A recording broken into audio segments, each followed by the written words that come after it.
My name is Maeve Walls, and this is my presentation for lifespan development. My presentation is over child care and attachment. My research question is, does early child care threaten later attachment security and adjustment? So in other words, that question, I'm looking into what impact does early child care have on kids and their attachment? What are different forms of child care? And how does each dictate a child's outcomes in later life? I used and referenced 9 research articles in this study of my own. The first that I used was titled External Childcare and Socio-Behavioral Development in Switzerland, Long-Term Relations from Childhood into Young Adulthood, based on a study done in Switzerland that examines the link between childcare and development and social problems that are created by childcare that impacts children all the way up to age 20. The next one that I referred to is Childcare and Early Education for Infants and Toddlers, the Future of Children. So this article is a broad general overview of the impact of current childcare on infants and toddlers. Here researchers describe the different types of childcare arrangements that families use, how those patterns have changed. The next one is Chaos and Instability from Birth to Age 3, the Future of Children. This article is about unstable, chaotic environments and the effects of various types of instability that can impact children in negative ways. One way this article relates to the overall topic is that it specifically examines the role of daycare centers in this instability and in this chaos. My fourth article is Measuring the Long-Term Effects of Early Extensive Daycare. This article presents the case that children that are exposed to early extensive hours of daycare are at risk for socio-emotional and behavioral challenges. This article also shows research that proves how increased time spent in non-maternal care in early life affects a child's course of development. The next is Energy Balance Related Parenting and Childcare Practices, the Importance of Mesosystem Consistency.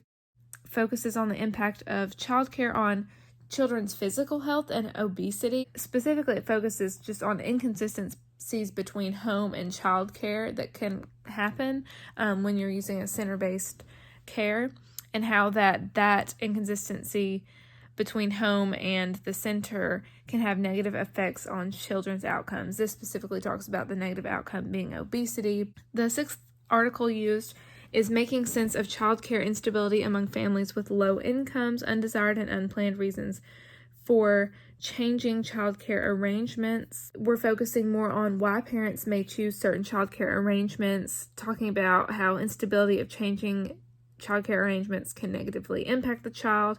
And this article specifically pays special attention to low-income and minority families.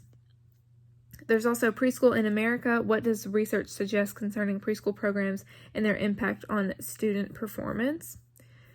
So this article is evaluating studies that specifically indicate how preschool affects a child's outcomes, and this research reviews both positive and negative components of preschool programs, examining correlations between those in early learning, student achievement, and later success in life. My eighth article is Early Childhood Education and Care Quality and Associations with Child Outcomes, a meta-analysis. This article examines what the definition of quality is when it comes to early childhood education and care. The last article is Early Child Care Experiences and Attachment Representations at Age 18 Years, Evidence from the NICHD Study of Early Child Care and Youth Development. And this is the final article, but it is about a study that had a goal of determining associations between childcare quality, childcare quantity, and the type of care in early years of life, and then they related that to adolescence's attachment representations around 18 years. So this is probably the longest reaching study that there is here, but all of these things here, I think, present some pretty drastic implications of different types of childcare and how that affects attachment.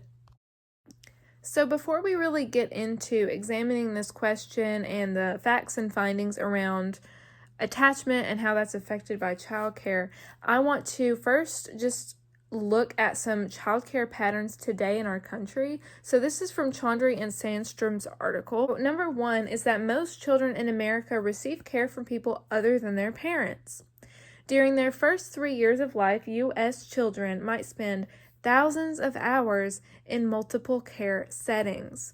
So I think that if you're wondering why this question is worth asking about, does childcare threaten attachment, threaten development, threaten a child's outcomes, if most children in our country are experiencing childcare outside of the home, so center-based care probably, this kind of shows the need to ask these questions, because if so many kids are experiencing different forms of childcare, you have to ask and you have to wonder, how do the different types impact children and their development and their outcomes? So number two, public investment in early childcare education programs is minimal compared to programs for older children's education. So in point one, we established that most kids are receiving care outside of the home, but then in the second point, we see that even though there's such a high demand for care for children in their first 3 years of life, most of the money and funding is going to programs for older children's education. There's probably a lot of lower quality places out there offering childcare because there's such a high demand, but there's not funding coming into these things. So it kind of makes it more complex. The third thing is that the supply of good childcare is low for low middle income families. Okay, well, low middle income families is the majority of people.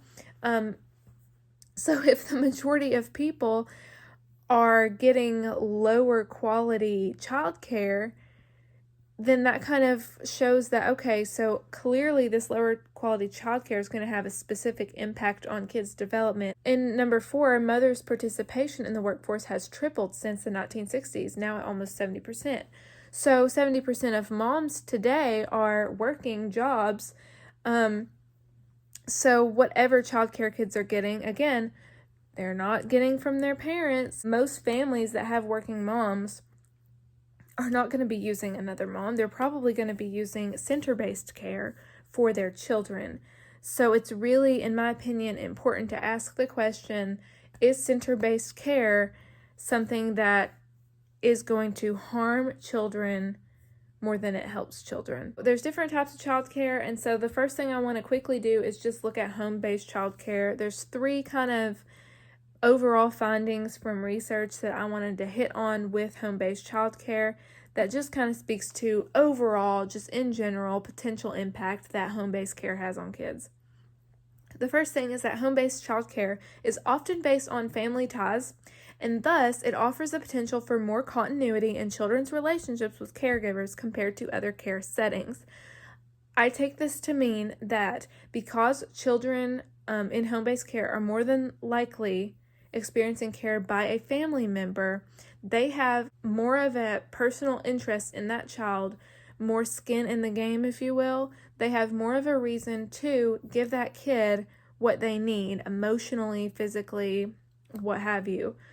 There's a greater chance that outside of the caregiving hours that kid's still going to have a relationship that's positive with that person. Whereas center-based care is often, the workers come in, they clock in, and they care for the child during their certain hours, and then they leave, and there's no further interaction, no further investment in the child and their life and their situation. So I think that that's why home-based care, when done safely and correctly, automatically has potential to more positively impact a child, because there is a lifelong opportunity there between familial caregivers and the child. The second thing is that children can have positive relationships with both familial caregivers and non-family caregivers, but the attachment is more secure with familial caregivers. So this isn't to say that, only familial caregivers, only home-based care can have secure attachments or positive attachments to kids, but it is saying that it is more likely that it's going to be a secure and safe attachment when there's a family member providing care. The third thing is that, and this is kind of more of a negative aspect, but inconsistencies between parenting in regards to parenting practices is actually what is more likely to create undesirable outcomes for children. So what you'll see throughout the rest of this presentation is that stability and schedule, consistency, predictability is really important for a child and their outcomes and for their security. When the mother and father figure, or the parental figures in the home that are parenting, when that is inconsistent, that is going to lead to negative outcomes. On the flip side, when parents are on the same team, when they're communicating well, when they are agreeing on, basic rules and procedures with childcare, that kid is going to have, two really involved and invested, consistent figures in their life working with them, and that is only going to be a positive thing for that kid. So moving forward into now center-based childcare. So here are 3 things to kind of open the discussion around the impact that center-based childcare has on kids. So number 1, type of care has been linked to increased risk for insecure attachment in some studies. Type of care, specifically lower quality center-based care, was associated with higher risk for insecure attachment to mothers. It's really important to pay attention to the wording here, because it's saying that it's not necessarily center-based care that's associated with insecure attachment as much as it is low-quality center-based care. That's kind of important to just keep in mind, that the lower the quality the care is in any situation, especially in the center, of course, that is going to negatively impact a child's attachment to their moms. The second thing is that children who receive non-familial care in early childhood are later perceived by their elementary teachers as having poor social skills and pose a higher risk of conflict. So I thought that was really interesting. This comes from Erickson's research, but he said that by 3rd grade, children who had experienced more hours of non-maternal care were being rated by their teachers as having fewer social skills, poorer work habits, poorer work ethic, and the more time they spent in their daycare centers specifically predicted that there was more externalizing behaviors and more teacher conflict.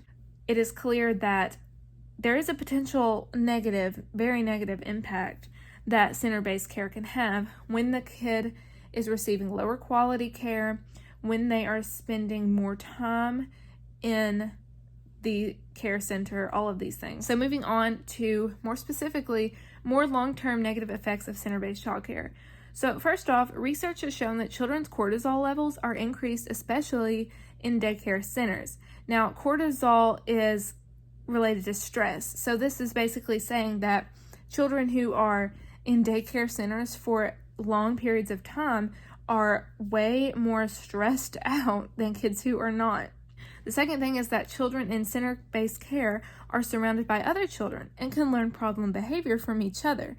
I think that this was the article about Switzerland, but it kind of referred to it as contagious. Kids pick up on other kids' behavior. The third thing is that spending more time in daycare center was related to more problem behavior, according to the parents, which persisted until at least age 11, which is how long this particular study went for. I think that personally that kind of went along with the experience of the teachers who also by 3rd grade were reporting that kids were having more problem behaviors. So both parents and teachers are seeing that the more time the kids in the daycare center, even if they, are now in middle elementary, they are still impacted by all of that time away from home.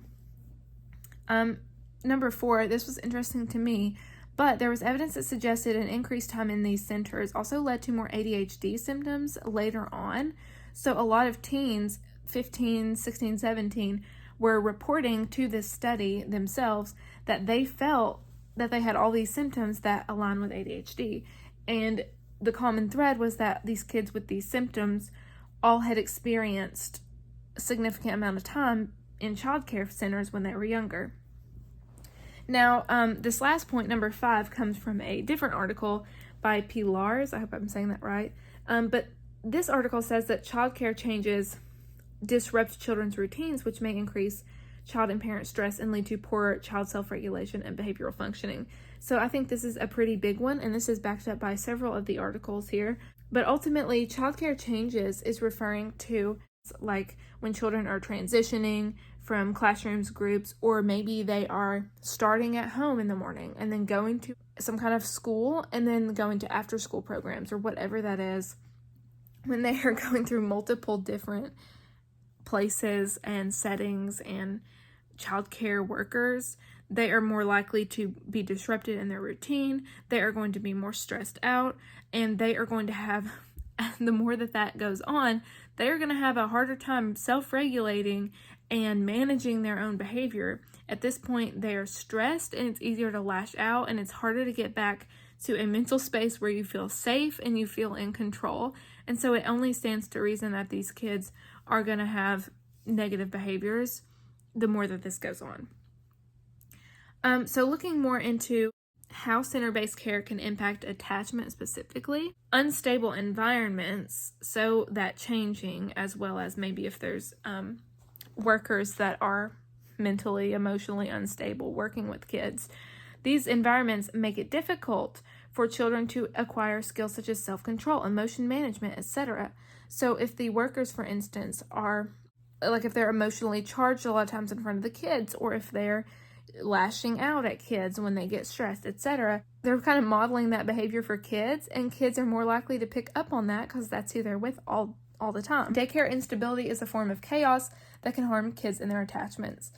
Erratic childcare arrangements harm their social emotional development, and the variability of a lot moving childcare is linked to less secure behaviors. Caregivers' responses then to how that child is, reacting, or their responses to chaos in general, is going to kind of be the determinant factor of how children will come out on the other side, because they're going to be able to teach that kid how to self-regulate during those changes and self-regulate through chaos.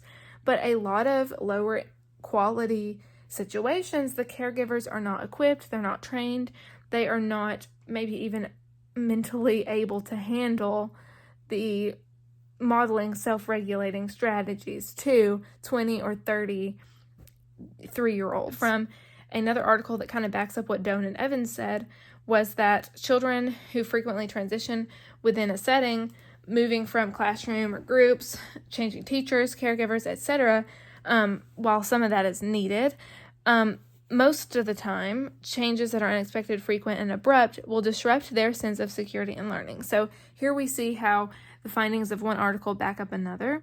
Furthermore, the number of care arrangements between 12 and 24 months in a kid's life is positively associated with mother-reported problem behaviors. So back to what we were saying that was backed up by that article from looking at Switzerland.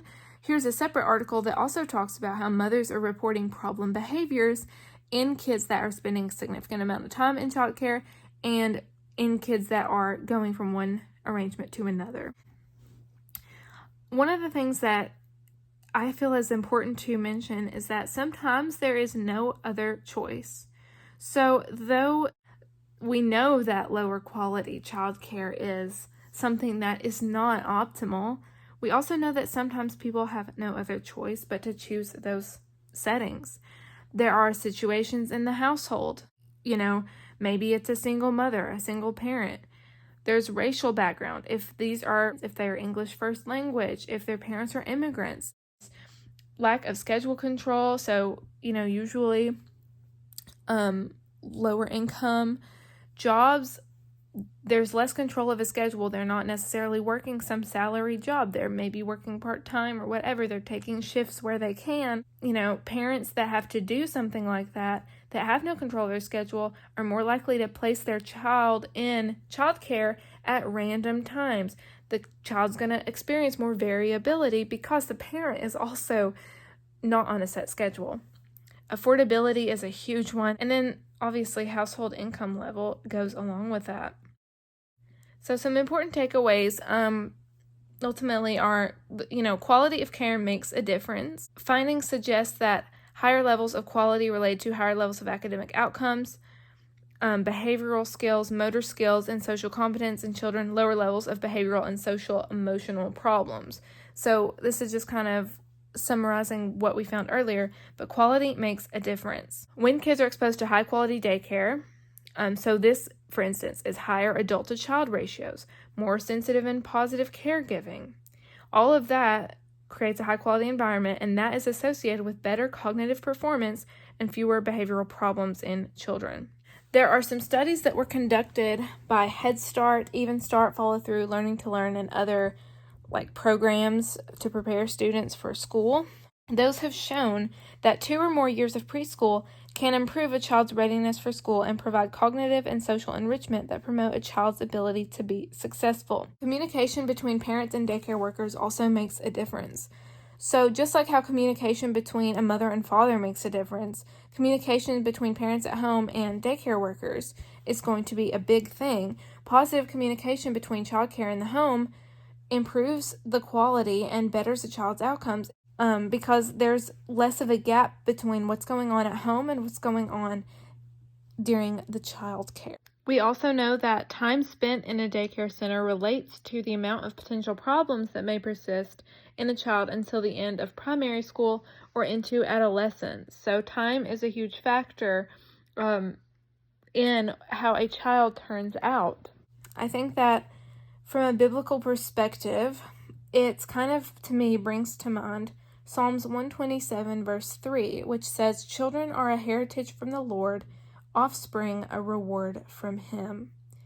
And looking at this through a biblical lens, I have nothing really to say except for that cared for is best. So one of the phrases that you often hear when it comes to mothers and breastfeeding versus formula feeding is you always hear fed is best. Fed is best. There should be no stigma around not being able to breastfeed your children, not being able to, formula feed, whatever that is, because ultimately fed is best. And more so than that, cared for is best. If a child's needs are being met, both physically and emotionally, if there are people investing in them and wanting the best for them, I think that it doesn't matter ultimately about daycare center versus home. There are lots of home situations that can obviously create just as many adverse effects on a child as care centers. Sometimes a daycare center is the best bet for a child, given what goes on at home. So ultimately, cared for is best because the Bible, in my opinion, makes it clear that children are a gift from God. We are to care for them, treating them as God treats us, with love, care, and compassion. This is something that all people should do, parents or not. Children are image bearers, the same as everyone else. So to me, what's most important is that children are being cared for, whether it be by a center, parents, friends, or grandparents. I do not think for that lower income family, there should be a stigma about having to take your child to a daycare center. It is, of course, important to know all of the potential risks involved, all of the potential effects that can have. I think that's ultimately what matters, and it is something that all adults should seek to do, is any interaction they have with children, that they are ultimately making sure that that child is being cared for whenever you're in contact with them. So my conclusion is this. There's no denying that increased time in center-based childcare can pose a threat to potential development and security of children. Children can still create meaningful relationships with non-family members. Children can still make social and cognitive gains outside of the home. It's just important to know that excessive time in a center or excessive changes and variations from childcare to childcare, that can threaten your child's security and attachment. That can create problems for them later down the road. High-quality center-based care with nurturing workers, schedule stability, good communication to home, that's going to impact a child positively. I don't think there's a ton of research necessarily to be done. Maybe research should more be focused on how to create a higher quality situation when there aren't funds in a center, or when there aren't, resources. How can you still create as high of a quality of a situation as possible? That might be something to look into. But that's all I've got for this. Thank you so much for listening. My references are here in full. Have a blessed day.